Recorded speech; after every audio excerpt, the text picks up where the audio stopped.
Hello and welcome to Productivity Nerd, a podcast all about getting shit done, hopefully in an elegant way that doesn't leave you too broken. In our crazy worlds, we're all about balancing the need to work enough to make ends meet, enough not to annoy our bosses, but also enough that we feel like we've done enough, which can be a whole different psychological and emotional ballgame, along with the human need to rest and stay well. Plus, on top of that, we'd quite like to enjoy ourselves, maybe just a little bit along the way, spending quality time with those we love. I, for one, love hearing about how people get that balance and work more efficiently so they have more time to do the things that they love. Hello and welcome back to Productivity Nerd. I'm Kathy Soulsby and today we are meeting the absolutely delightful Rich Gwilt from Flown. Flown has been part of my working life for 5 years. I went and looked it up after we spoke. I've mentioned it on many occasions in terms of time blocking, virtual co-working, body doubling. It definitely appears in several mini-sodes. So I thought it was about time we actually talked about it with someone who actually knows what they're talking about, as opposed to me. So do grab a cuppa, settle in, and let's meet Rich. Hello. Hi. Hello. Welcome. So today I'm really excited. I have got the lovely Rich Gwilt here from Flown. You may have heard me talk about Flown before. Flown, well, Rich is going to give us the official version. Flown is an online co-working organization. That's a very simple version. Rich will explain a lot more, but today we're not just going to talk about online co-working, but about remote work in general, because obviously Rich is part of Flown, which is a fully remote virtual company, and I obviously run a fully remote virtual company as well. Rich, it's so good to have you here. It's really nice to see you. Yeah, So, thanks for inviting me. Very oh, exciting. absolute pleasure. Absolute pleasure. So first of all, tell us a little bit about you. Tell us a bit about Flown and how you ended up there. Mm, um, my name is Rich. So my background's in consulting. I worked for a large consultancy company for about 15 years, and left there in 2020.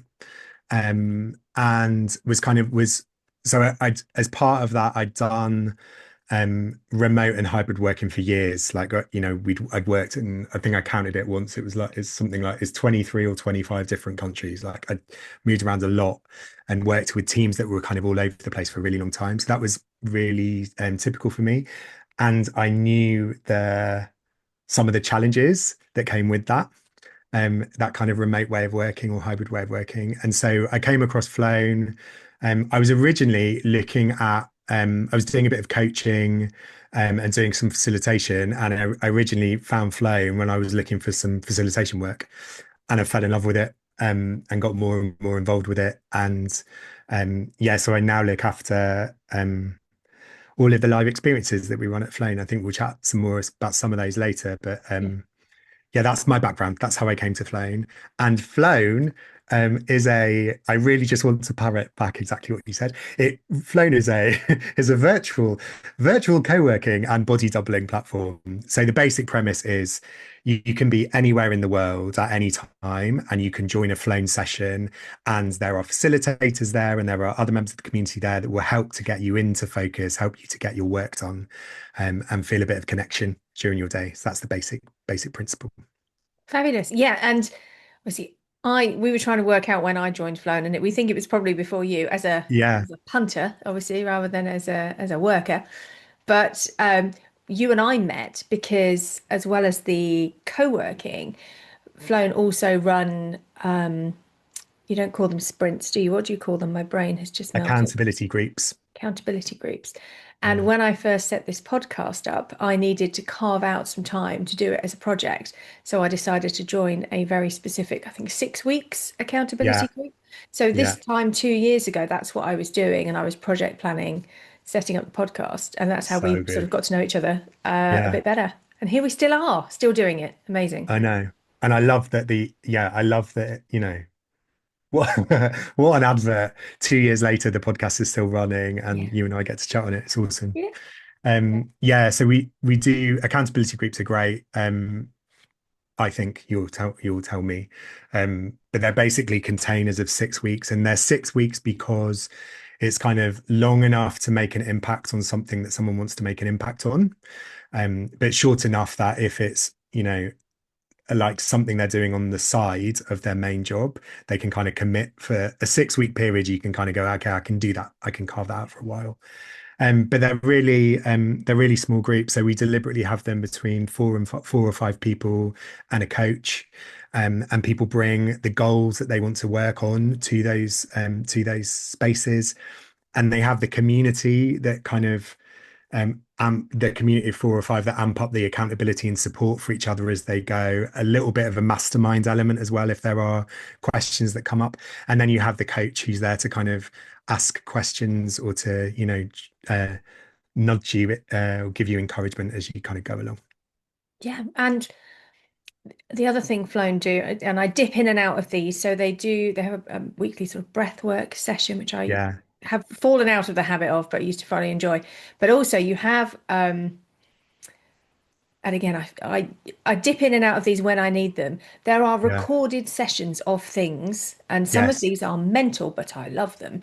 Like you can sit and watch a potter making pots, and you Yep. can do that and almost do a co-working session with somebody who's doing something Yeah, completely different to you. yeah, Or you've got Nate and all his lovely, 3 minute stretches or breathing. Or yeah, so if you exactly. just need a break, you've got some, you can go, oh yeah, I'm going to go and do that, or I'm going to Yeah. do a guided walk. Or yeah, I just found it a really, really helpful platform and Oh, have I'm done. glad you like it. Yeah, they're what did you say? They're mental, but I love them. I really like Yes. that. Yeah, some of them are. They're slightly wacky, Yeah. which is great. Um, there's something about like having a space to recharge. We're kind of the antithesis to like a tech bro culture of, you know, doing is the answer. Like you've got to continue to be doing stuff. And for us, it's creating spaces where people can do the focus work, but also giving people the space and encouraging them to do the recharge. And because focus is finite, right? Like if you try and keep going and keep going and going, eventually you will not do particularly good work. You kind of Yeah. need to give yourself the space. Yeah. And the Alethea, who's our founder, has a really nice phrase that she uses about the focus sessions, which is you kind of go into them and you're sort of watching human evolution in progress, because you're seeing people around the world. Like when you're on your own working, it can be really easy to be like, this is the only thing that's going on and this is the really important thing. But actually, you go on to sessions and there are people writing a novel, or there are people that are looking at like a vet scan. There are people doing completely different things to what you would be doing, and that's beautiful. And Yes. the pottery wheel is one Yes. of those examples. Like it's great to see someone doing creative whilst you're Yeah. plugging away on a spreadsheet or whatever it is you're Yes, trying to do. exactly. And I quite like it because you meet people who you would never meet in real life, like, Yeah, PhD students and entrepreneurs and, potters, yeah, artists, people from different countries, different cultures. And I just yeah. find it, yeah, I find it really fascinating, really interesting. And I do enjoy that. How have you found it most useful? Like what are kind of the times when it's been most beneficial for you? I wrote a whole book, more or less, on Flown. That'll work. I'll do it. Wrote and edited twice a Wow. whole book using Flown. But before that, how I used to use it was so my business I set up in 2014 and it was just me. And Mm, so I'm a virtual assistant. So I support clients with their diary management mostly. And yeah. we bill clients and you are on the clock. But when my business started to grow, I was doing that weird juggle between billable hours to keep paying the mortgage Mm, versus time I needed to spend on building the structure of the business to grow, yes. bringing on new people, managing those people, looking at the numbers, all of that stuff, which is really, really hard to do both, right? Because Yeah. client stuff always seems to come first. Yeah. So I set in my diary every single day, 11 till 1 was my flown time. And I Yeah. had a theme for every day. So Mondays was client management, Tuesdays was team, Wednesdays marketing, Thursdays was project, Friday was finance. And those 2 hours a day were not, I would never, I do sometimes these days, but I would never use flown time to work on client stuff. It had to Mm. be on my business. That was kind of my rule to myself. So just 2 hours a day, and that is my best time in the day. If you think about sort of chronotypes, Yeah. 9 would be my better time, but usually at 9 o'clock when you come in, all hell is breaking loose. So by between 9 and 11, I could contain the carnage, and then Yeah. 11 Yeah. till 1 is my right. I'm doing this time. Yeah. I love that. And I've just done a rejig of my diary, and I'm going to start embracing that again because I've Ah, yay. fallen by the Awesome. wayside. So I will be back doing my 11 till 1s. And 2 hours is such a good period of time. It's actually not Yeah. 2 hours, is it? It's 50 minutes and a break and 50 minutes. But it's a decent chunk of time, and it's amazing. I think what I find is my time on flown sessions is way more productive, generally speaking, than my time also sat at my desk. And I'm pretty disciplined, or I'm not Yeah. one of life's wafters. I'm pretty good at just cracking on. But Yeah. there's something about having to turn up, say what you're going to do, and do it. Just somehow seems to make you do it. I don't know. Yeah. Yeah. No, I agree. I had the same thing. When I first started, so obviously before I was facilitating, I'd flown existed, so I'd been to some sessions. And yeah, I remember thinking that on the first couple of sessions that I was going there thinking I can focus, it's fine. Like, this isn't, I'm not going there thinking there's an issue with it. But the difference for me it made was noticeable. Yeah. Um, and the other thing that I've noticed as well is that thing of like the average focus time, it varies per person, but it's something like 52 minutes, which is why when we do the 2 hour sessions, it's 50, then a recharge, then 50. I've geeked out a bit about it and then sometimes gone, I bet I can go longer. And then you feel like I feel it if I don't, and I work through a recharge, and then I'll get to about 1 hour 20 and I'm really fidgeting, like I'm wanting to do something else. And so um yeah, I agree with you. I agree with you. It is surprising, slightly weird, but surprising and effective. Yeah. And so, like my business, obviously, Flown, who I feel like a little bit like I've grown up with because I feel like I was there fairly early on Yeah, and I've seen the changes, and it's now just such, it's now worldwide. When it yeah, started, it was very much UK, Europe based, but now you yes, have flocks all day and all night for us yeah, because you've yeah, got the American side. So you can, apart from weekends, I have yeah, noticed, you can more or less jump on a flock at any time. yeah, And it always makes me laugh. You always, if I would do a 9 o'clock in the morning flock, there'd always be some nutter from America who's, it's like 3 in the morning. They're like, yeah, I'm going to be productive, miracle yeah, morning. And I'm like, oh, Christ, go back to bed. What's wrong with you?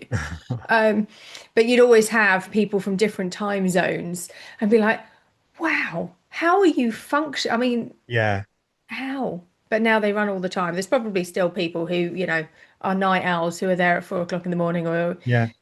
like for some bizarre reason, getting up at 3 o'clock in the morning to do stuff. I'm not one of those. But there But there is something in that though about like not um for lots of people that kind of more standard way of working isn't that effective. yeah, And so having a space where you can, like between 3 and 5 in the morning, your brain wants to do this and it wants to focus, then this is a place where you can supportively use that yeah, time. So there is yeah. also something great about it. Although I agree with you, I'm not a 3 a.m. type of person either. But I mean, but past four if you o'clock are in the more power to you. afternoon. Yes, I mean, my ideal would really be to have a sort of 7 in the morning, 8 o'clock in the morning one, even 6 occasionally. And I think sometimes there are. Oh, there's always the drop Yeah, in, but I don't really get on with the drop yeah, in so well. exactly. It's a And there's also bit community fluid. sessions as well. So people set Yeah. their own ones up. Obviously, virtual company worldwide these Yeah. days. What's it like working for a fully virtual firm for you? How do they make it work? Yeah, it's good, but it's really good, but it takes effort. So it's not like I've seen those there are lots of posts I've seen on LinkedIn where it's where companies have removed the office and then like, oh, we're now remote working then. And it's like physically you're not in the same place, but you like the setup needs to be deliberate in order to make it work longer term. So we do there's a couple of things I think that make it work well. One is, and probably most importantly, is the culture, that we're very authentically ourselves at work. And that's really important because it means that you can have open and honest conversations about how you're feeling, what's going on, and make adjustments. And actually, I think in a remote world, it can be so easy to have um, things that you feel you need to keep to yourself that maybe someone would spot in an office, but they wouldn't spot online. And so by having an environment where that isn't the case, I think that's a big factor of it. And then the other thing is we get really deliberate with like connection.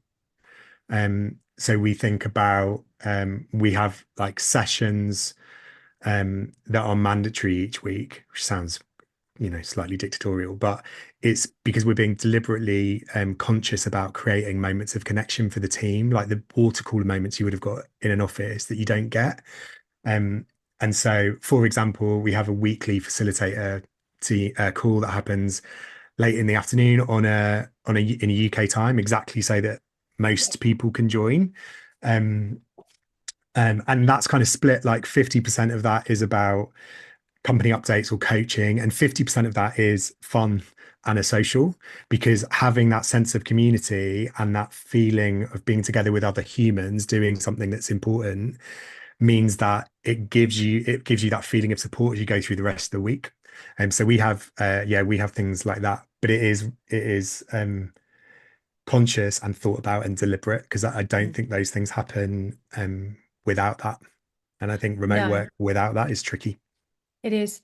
And you use Slack, I think, don't you? We were talking Yeah, the we other do. day, like us. Yeah, we use Slack. And Slack can be great and it can be the bane of your life, right? It depends Mm, how well it is used or how badly it is used, yeah, and for some people, whether they use it or not. But I suppose the risk as well with a 24/7 company, which effectively you are these yeah, days, is there, and I have certainly worked for a company who just never again. I lasted 2 weeks. Who described themselves as sort of digital nomads, but what that actually meant was WhatsApp's pinging at all times of day and yeah, night, and it was hell, actual hell, yeah. because there was no organization or accountability or acceptance of the fact that this is for you 3 o'clock in the morning and please sod off. Yes. So, how do you, I mean, apart from never having a WhatsApp group for anything because they are awful, how Yeah. do you manage that expectation of sort of always onness, and having Yeah. those boundaries? Great question. Um, um, so we um communication's a really key bit, and we revisit this often, like to see what's working and what Yes. isn't. But the way that the different channels we use to do different things, and the different expectations we have, and by channels I mean like WhatsApp or Slack or Yeah. email, um, rather than channels in Slack. So if a message comes through on Slack, um, it's not immediately urgent. Okay. And we will then set, if it's something where we want feedback or a response from someone else, we give them all the information that they need. So like it's on us to put in the links and to make it as easy Yes. as possible for the person receiving it. And then we also do something like a red, amber, green, or something that says, I need this back by this point. So at least it gives people some kind of way of filtering themselves on what is the perceived importance of a particular message. Yes. So one of the things is that, and then in terms of boundaries, we part of it I think is, again, we're really deliberate about it. So we consciously don't want to become a remote working team that is always on. Like, and the harder part of that is choosing not to, but because by default you will be. And so that means we have flexibility, but we have leadership and a culture that models you're on average you're offline on Slack at 6, and that's it for the day. And so that means the interaction kind of stops, or at least the expectation stops. And because it's modeled and it comes from the top, it means that it's okay for everybody else to do that. You don't get that sense of, oh, but I really am getting these messages. And so therefore probably they're saying this, but the expectation is I should be there. And then we do have WhatsApp. We use WhatsApp and we also use Telegram. Because there are some times where like we're a little team and it's global, and there are some times when there is something really important that someone needs to jump on and sort out. Yeah. But we manage it so that there's a particular WhatsApp channel or a particular Telegraph channel, and it means Slack's off your phone and no one's going to bother you unless something really significant's happened, and then because it's come through that channel and you Yes. jump on and do it. Yeah. And so it's kind of like that, I think, is how we is how we manage it in a minute. Yeah. That's really good. What about And you? well, so we have Slack channels and we have optional. So my team are all freelance. So there's Yeah. a lot of element of freedom to how they choose to interact with us. There are some mandatory things. I mean, actually, the only really truly mandatory thing in terms of being there is our annual GDPR training because we're a house Yay. party. But aside from that, we do have optional things. So we have lunch and learns Yeah, most great. months. Sometimes they're really fun. I'll get somebody in to do, so we've got Kijong coming up later this month. We've had laughter yoga, but we also might have, how to use zero because everyone's got Yeah. their own business and a lot of people use zero either for themselves or with other clients. So Mm. it could be any of those things. And within client teams, we have water coolers so people could just pop along and say hi. And then we literally call them water coolers. We also have, so we did Kindness Month back in April last year based Oh, on, nice. I was lucky enough to speak to Graham Allcott for this podcast. And Cool. based on his book and a lot of his research, we did Kindness Month. And, some of that was Slack, some of it was MailChimp, some of it was in-person feedback sessions, some of it was laughter yoga.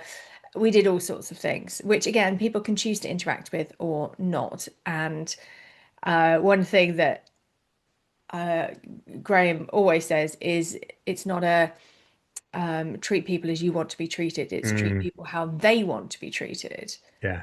And I'm very conscious. I have some team members who are more than happy to be in the middle of Slack, singing, dancing, having a whale of a time. Somebody sang the 12 Days of Christmas at our Christmas party live on Slack. Oh, dreamy. Others won't even be on Slack because that means they have to talk to people and they don't want to talk to people.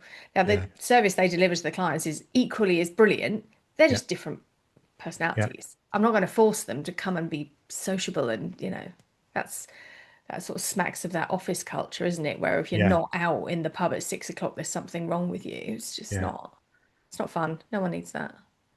I So, really like that idea of like you're creating the containers that people can engage with if they want to. yeah. But it's not a thing that they have to do. Yeah, I like No, that. and the kindness month was really interesting because I sort of felt like, oh, I'm not sure people who came to the sessions really enjoyed it, but there's obviously a massive group is 30-ish in total. There Yeah. was a distinct percentage who I'm like, I don't think they've seen it, breathed it, noticed it.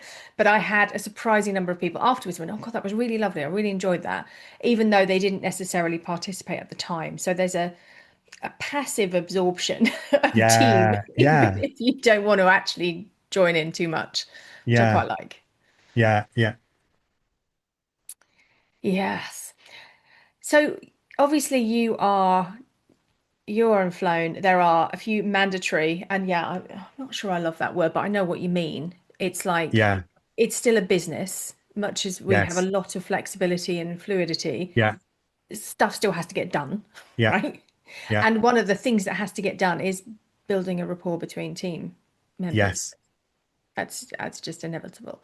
Um, what other things do you think really help foster a remote working team, whether that's a business working together or just people as a collective working together? I think it comes back to the human element, actually, Yeah. and consciously creating space for the human element, so above and beyond the work. Yeah, I love Um, that.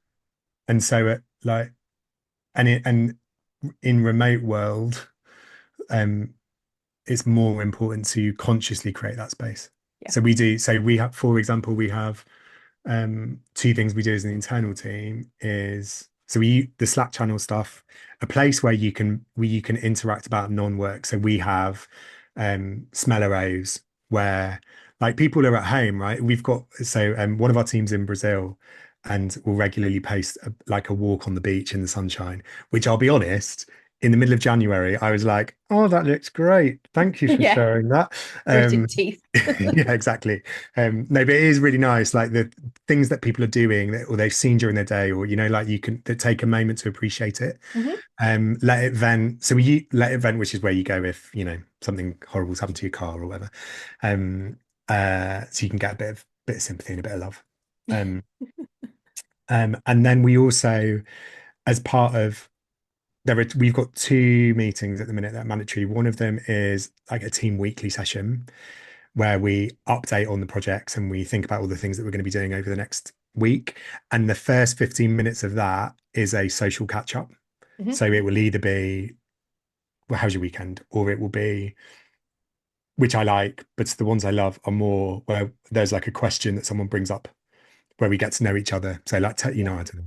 I can't think of a good question, but like Like name a piece of music that has stayed with you for years or something. precisely, exactly Yeah. that type of thing. Yeah, yeah. Yeah. And I always go last because I need a lot of time to think about it. But yeah, so we do that. So we get to know each other in that form. And then the other thing we do every week is a thing called Jolly Trolley.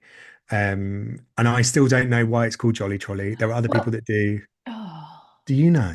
Have you got any clue? No, but I used to work for Whitbread and I was always in the pub, so there was nothing jolly about any of it, frankly. But in head office, they used to on a Friday, and I'm sure they don't anymore, but they used to bring round a trolley of booze on a Friday There you afternoon, and go. that would be a jolly trolley. Wouldn't it? Wouldn't it? Yeah, there's no booze involved. Um, um, but so what we do is the first few minutes of that again, like reflecting on our week, something something that stayed with you, or a feeling you've got, or say something not work related, and then 45 minutes of it is a games. Um, so it's forced fun in a way, but it's really important. And at time, particularly like it's a startup, Flame's lovely, but it is a startup, and startups are tough at times.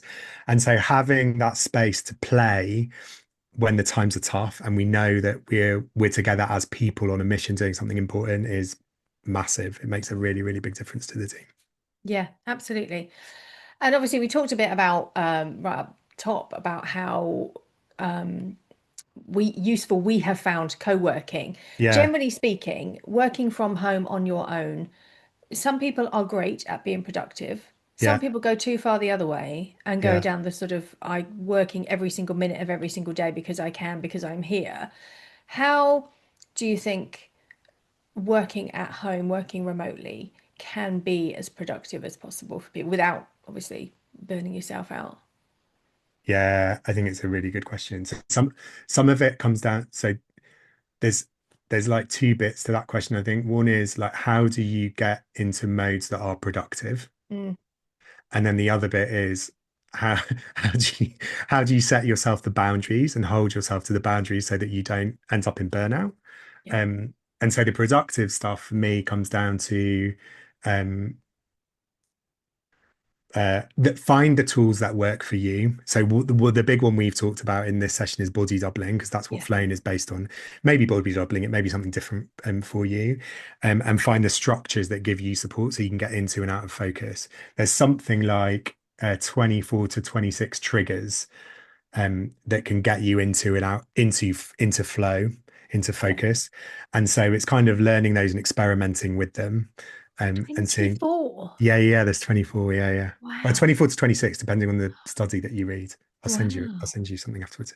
Wow. Yeah, it's bonkers. But it like some of them are like in the moment, and some of those are like leading up. So things like sleep, eating, like the things you'd expect, Yeah. making sure you're hydrated, all of those types of things. The things that need to be there before you can even move to the next bit, almost like Maslow's hierarchy. And then there are the triggers themselves, so things like getting intentional and all that type of stuff. Um, so that for me is time blocking for me, time blocking, Yeah, I'm the body same. doubling. Yeah. Um, and then the flip side of that is recharge. So Yeah. making sure you give yourself the space in the day. And again, it doesn't have to be long. It can be making yourself a cup of tea, going for a 5 minute walk, The phrase I use a lot is looking at something alive and beautiful. You know, there's something about coming out of the digital world into the Yeah. real world and kind of enjoying that. So that's for me the focus bit, like how you get into focus. And I think a lot of that is trial and error. You can experiment with it for sure on platforms like Flame. See if those things are helpful for you. Um, and then the other things around boundaries. And again, I think that's kind of as an individual, it's awareness is probably the first step. Like, where do you go over your boundaries? Like, we all do it. We all kind of set ourselves, I want to do 9 till 6, and then accidentally it's 9:30 and we're still doing whatever it is we're doing. But the first bit is like an awareness and a recognition that in aggregate it's worse. Like you're doing more today. In aggregate, you're doing less Yeah. and less well. And so some of that is awareness, and then setting up some boundaries that will help you. And then thinking again about the tools that are effective for you. So uh, things like try not to work in the same place as you rest. And so at the end of the day, you're putting laptops away. If you are in the same space, is there something you can do to change it? So maybe change the lighting, maybe change your clothing, something that tells your brain we're off. Maybe another thing to wrap up your day. So people, I think you do this a lot, don't you, in terms of like writing down, and I do the same thing, like writing down what it is you're working on tomorrow. So I've set tomorrow's Rich is taken care of. So now Yes. it's this evening's Rich, like, Yeah. um, yeah. So I Yeah. think it's those things, and then it's just trial and error, right? I think Yeah. some things work for some people and some things don't. And that's also okay. Yeah. And we haven't touched on it. I did do a mini pod on it, but it would be better coming from an expert. Tell me how body doubling works for some people to help with Yeah. productivity. So it's based on a load of studies that were done in the 70s to help people with neurodivergence to focus. Um, and the reason it works is because of a part of your brain called mirror neurons. And it means that um, as I'm saying this, I'm thinking, I'm wondering if this is what Kathy said in the mini pod. But yeah, so Hopefully, I will have it's got some information from Flown to do that. So I would hope. um, yeah, so mirror is basically mirror neurons in your brain, and it turns out that you copy what you ambiently observe. So it's why you yawn if you see someone else yawn. It's exactly the same. It's exactly the same thing, and so you're kind of piggybacking on that. And there's two bits that make it work. One is that body doubling effect, the mirror neurons. The other thing is a thing called the Hawthorne effect, which is that if your camera's on, you know that there's a part of you that knows there are other people there. No one cares. Everyone's doing their own stuff. But there's a part of you that knows other people there. And so you're less likely to get up and go to the fridge. You're less likely to pick up your phone because part of you is kind of responding to that really subtle, I'm going to call it group accountability. Yes. Part of you is responding to that. So that's why it works. And then there are other things that on flame sessions we set up around it. So it's things like being intentional. You talked about that, being specific on what it is you're going to work on, sharing that with someone else because you're more than, I think it's 1.97 times as likely. I don't know why it's not 2 times, but it is 1.97 according to the study I read, as likely to follow through on something if you've said it to someone else. Mm. And so that's why it can be really effective. And it also gives structure Yeah. as well, Yeah. which I think is I think massive. that's one of the things because it's an actual appointment. It's a Yeah, time.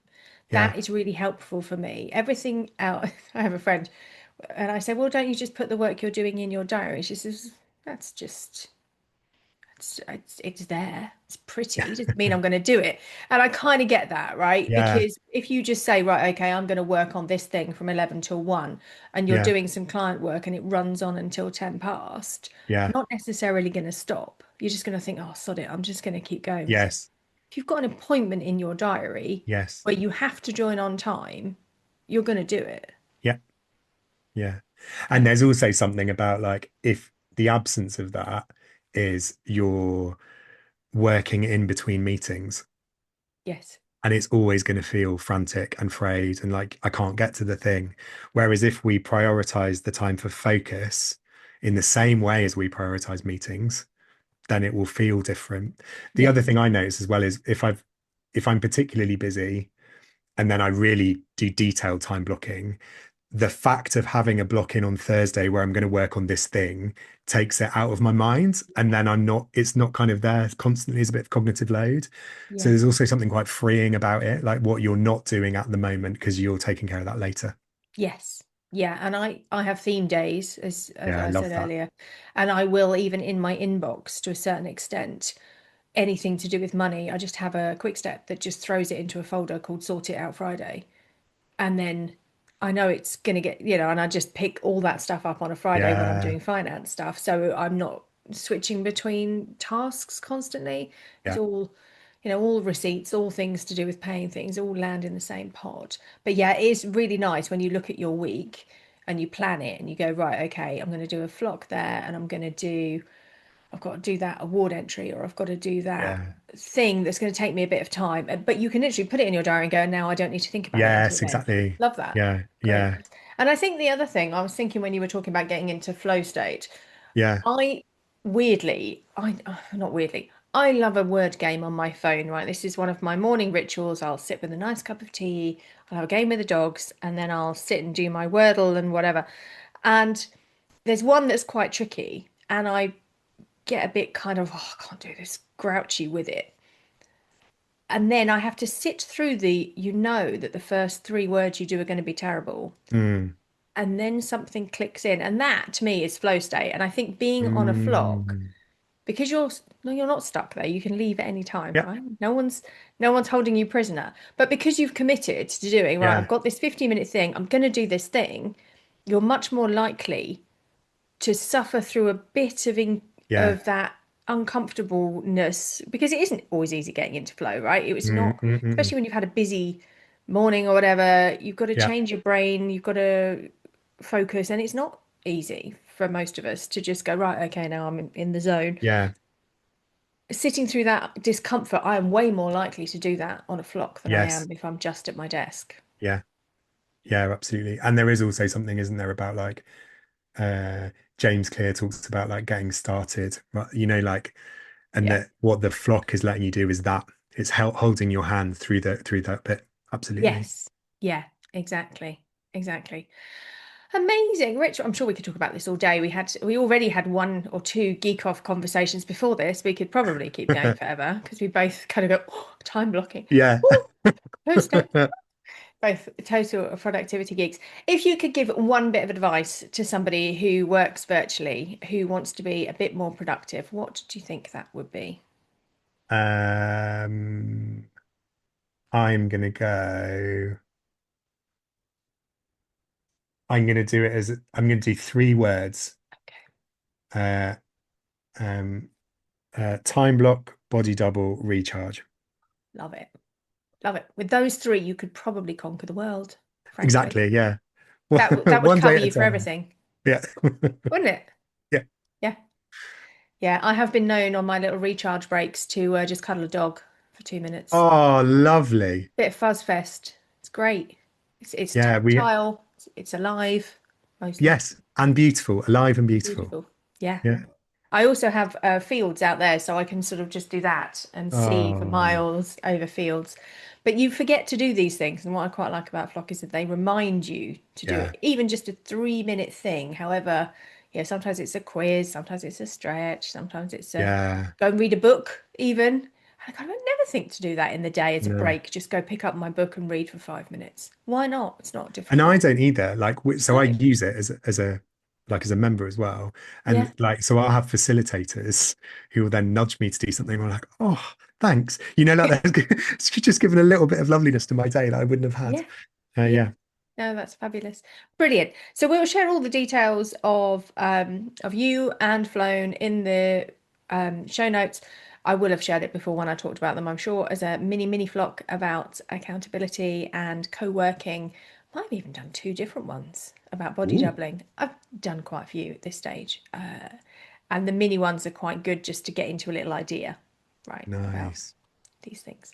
So we'll share all your details. If people want to try it, can they give it a go? Is there a Yeah, free yeah, yeah. So trial? go to flame.com. Yeah. It's completely free for 30 days. You don't need to put credit card details or anything like that. Oh, And you Wow, can that's try good. out all the sessions. And then if you like it, stick around. Oh, free for 30 days. That's brilliant. Yep. That's really good because that gives you a chance to really plan your weeks and give Yeah. it a bit of meat. Love Yeah. that. With no, like, you don't have that fear factor of, oh, I've got, are they going to charge me at the end of the month? Because yeah, we won't do that unless you make a choice. Nice. Love it.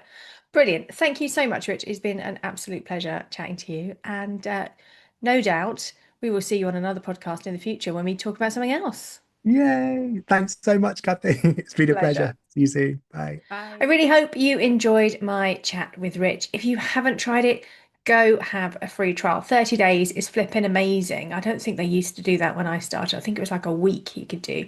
But 30 days, you might actually change your working life with that.